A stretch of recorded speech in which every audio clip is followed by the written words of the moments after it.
All right, so today we're diving into something a little different, this whole online business world. It's fascinating. And there's this platform, Cliqly, that's making some pretty bold claims about, like, you can have this done-for-you email marketing business. Yeah, the turnkey solution to all your financial dreams. Exactly. I mean, who wouldn't want that, right? Yeah. Just push a button and rake in the cash. This week. But we wanted to get to the bottom of this. So we've got a whole bunch of sources. We've got testimonials. We've got a pretty in-depth YouTube review, and even some stuff from, Bobby Jones himself, the founder. That's right. We wanted to see what he's saying in his own words. Yeah, so by the end of this, I think we'll have a much clearer picture of whether Cliqly is, the real deal or just another one of those too good to be true kind of things. Yeah, it's like, is it legitimate email marketing or is there something else going on here? Both Wealth Bites and Sneaker Bank, they highlight this easy money aspect a lot. They talk about how Cliqly provides these like pre-built email lists. So you don't even have to build your own audience. You just like press send and the money starts rolling in, theoretically. Right. I mean, it definitely taps into that desire for, financial freedom, being your own boss, the whole nine Yeah, yards. totally. Yeah.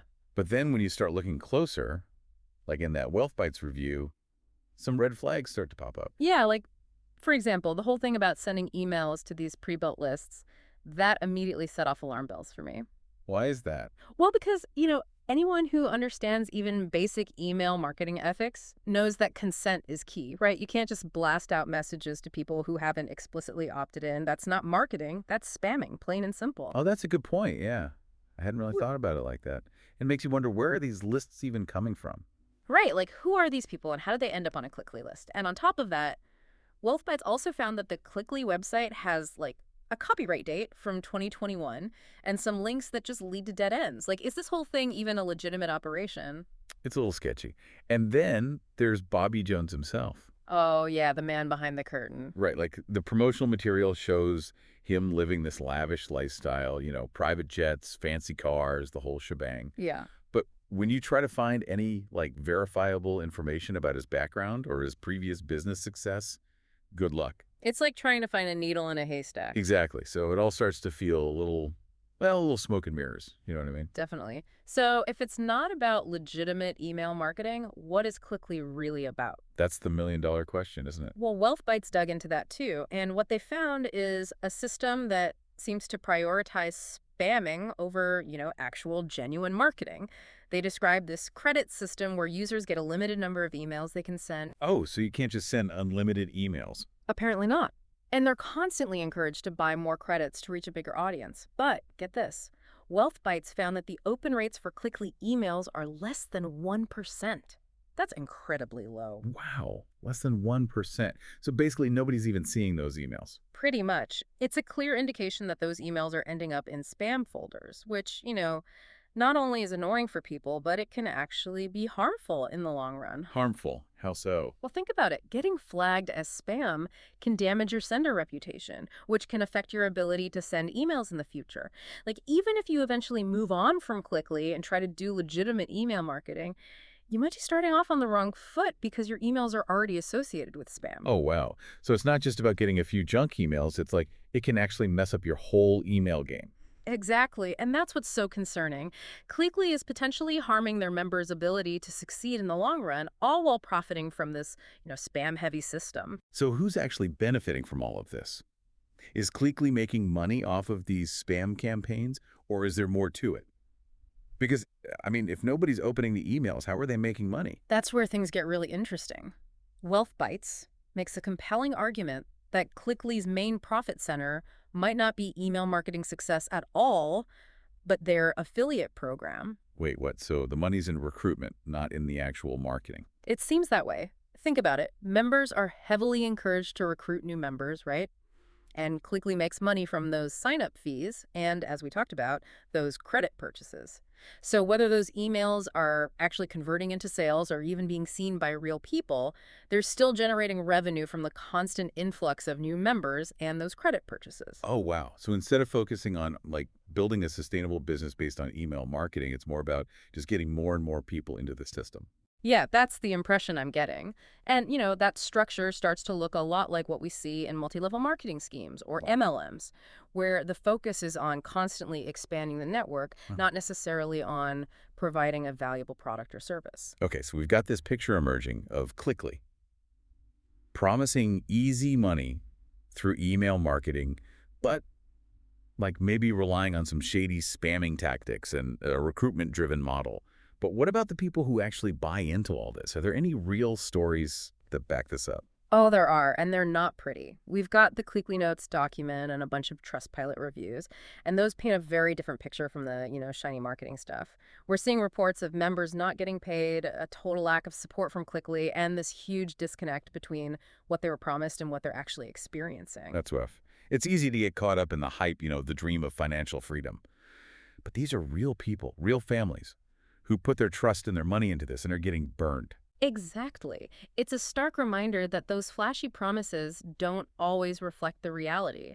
And that's what makes this whole thing so concerning. It's not just about like a questionable business model. It's about the impact it's having on real people's lives. Yeah, that's a really good point. And it makes me wonder, what does Bobby Jones have to say about all of this? I mean, does he address these issues?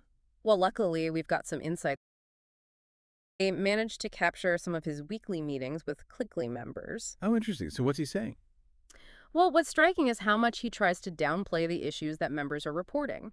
Like, for example, he claims that every member gets equal access to the best IP addresses for sending emails. But then he goes on to admit that mastermind members, those who pay a premium fee, of course, actually get preferential treatment. Wait, hold on. So he's saying the system is fair while simultaneously creating tiers that prioritize the people who spend the most. That seems a little contradictory, doesn't it? It does, right? It's like a bait and switch. Reassure everyone that the playing field is level, but nudge them towards those higher price tiers for the real benefits. Hmm. And it just feels even more manipulative when you consider all those reports of payment issues and lack of support. Yeah, that's messed up. It really makes you question Clickly's priorities. Are they genuinely interested in their members' success? Or is it all about maximizing profits, even if it means taking advantage of the people who trusted them? That's a great question, and one we need to explore further. We've uncovered some pretty concerning stuff about Clickly, but there's still a lot to unpack. Right. We need to look at the bigger picture here and figure out what this all means for anyone thinking about, dipping their toes into the world of online business opportunities. This whole email list thing, like how are they getting these pre-built lists? Yeah, and Wealth Bites couldn't find any clear explanation on the Clickly website about how they build these lists, which, I mean, is a huge red flag, right? If you're running a legitimate email marketing business, shouldn't you be transparent about where those email addresses are coming from? It makes you wonder, are these people even aware they're on these lists? Did they actually consent to receive marketing emails? Because I know from my own experience building an email list, it takes time. It's about providing value, offering lead magnets, having opt-in forms, Hmm. you know, respecting people's inbox space. Exactly. It's about building relationships, not bombarding people with irrelevant messages they didn't ask for. And the fact that Clickly is so vague about their list building practices is, well, it's just not a good look. Right, it just feels, I don't know, disrespectful almost, like treating people's inboxes like a dumping ground for whatever they want to promote. And didn't you mention earlier that this can actually have, like, serious consequences? Like, Mhm. getting flagged as spam can mess up your ability to send emails in the future? Yeah, absolutely. It can damage your sender reputation, making it harder to get your emails delivered, even if you try to do things the right way later on. So, it's not just about annoying people with junk mail. Cleekly could potentially be harming their members' long-term chances of success in email marketing. And, that whole credit system we talked about earlier, it kind of seems like it's designed to, like, incentivize quantity over quality, wouldn't you say? Yeah, I mean, members are constantly being pushed to buy more credit so they can send more emails. But as we saw, those open rates are abysmally low, which suggests that most of those emails are going straight to spam folders. So it's kind of a vicious cycle. It almost feels like they're setting their members up for failure. If Cliqly knows those open rates are so low, why are they still pushing people to buy more credits? It's like, aren't they shooting themselves in the foot? Well, Wealth Bites argues that Cleekly's real focus is on their affiliate program, not necessarily on their members' email marketing success. They're generating revenue through those sign-up fees and those credit purchases, regardless of whether those emails are actually converting or even being seen by real people. So it's more about recruiting new members than it is about helping those members build successful businesses. It appears that way. And that's where those stories from the Quickly Notes document and those Trustpilot reviews really hit home. We're seeing people who haven't been paid, who are struggling to get support from Quickly, and who feel like they've been completely misled. It's like the whole thing just feels so predatory. These are real people, families, who are being lured in by these promises of easy money, Hmm. but the reality is far more grim. It's disheartening for sure. And, Bobby Jones's attempts to downplay those issues in his weekly meetings just add another layer of, like, I don't know, maybe deception. He claims everyone has equal access to the best resources, but then admits that those who pay more get preferential treatment. It just feels, well, manipulative, to say the least. It's like, okay, so you're saying the system is fair, but also you need to pay more to get the real benefits. That's messed up, Hmm. especially when you consider how many members are struggling to get even basic support. It makes you question, what are Cliqly's true priorities? Are they really invested in the success of their members? Or are they just trying to line their own pockets? It raises some serious ethical questions for sure, and it also makes you think about the bigger picture. Because this type of business model, the one that promises easy money and uses aggressive affiliate marketing and, kind of plays fast and loose with ethics, well, it's becoming increasingly common online. You're right. It seems like there's a new one popping up every day. And it's really tough to sort out the legitimate opportunities from the ones that are just designed to take advantage of people. It is. And, as we wrap up this deep dive, I think it's important to shift our focus to you, the listener. What are your takeaways from all of this? Have you ever encountered similar promises online? And more importantly, how can we learn from these experiences, these red flags, to make better, smarter decisions in the future? Yeah, that's what we're here to talk about in the final part of our Quickly deep dive. So we've really laid bare a lot of the concerning things about Quickly. It's easy to get caught up in that dream of making money online, but as we've seen, it's not always sunshine and rainbows. No, definitely not. And, for anyone out there who's thinking about, diving into the world of online business, it's crucial to be cautious, to be informed. So let's talk takeaways, right? Like, what can you actually do to avoid falling into a trap like this? Well, first and foremost, research, research, research. I can't emphasize that enough. Yeah, definitely. Don't just take a company's word for it. Look beyond those flashy websites and those glowing testimonials. Dig a little deeper. Exactly. Look for independent reviews, read articles, check out forums where people are actually sharing their experiences. Yeah. And you know what? Don't be afraid to ask tough questions either. Like, reach out to the company directly. Ask them about their email list sources.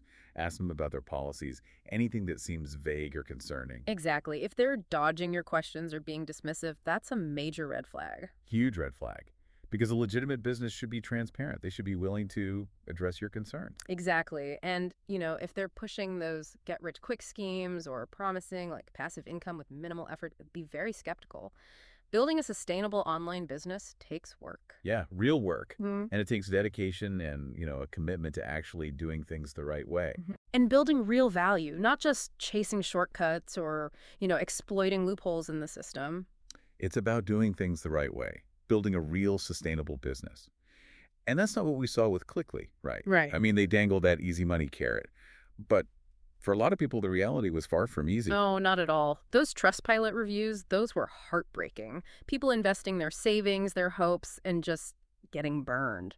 It's a tough lesson to learn. Yeah. And it underscores the importance of doing your due diligence. Yeah. And, educating yourself about the difference between like real legitimate email marketing and just spamming.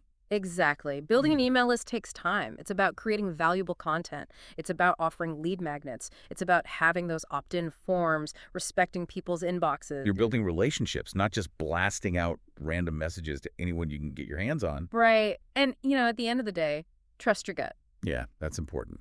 If something feels off, too good to be true, it probably is. Definitely. Don't let the allure of easy money cloud your judgment. Step Mhm. back, analyze the situation, and don't be afraid to walk away if something doesn't feel right.